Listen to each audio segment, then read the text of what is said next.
So it's like this, that under the section 23 of the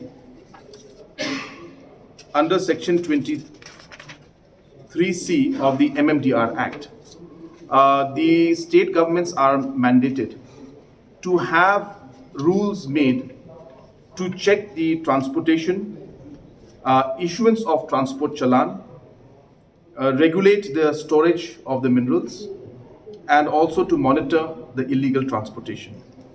Now, in the past, though this mandate was there, the rules were never there in the government of Meghalaya for the past 30 years, 40 years now, since this MMDR Act 1957 has come out. So therefore, this was a long pending rule which should have been there. And this was brought to the notice by the NGT.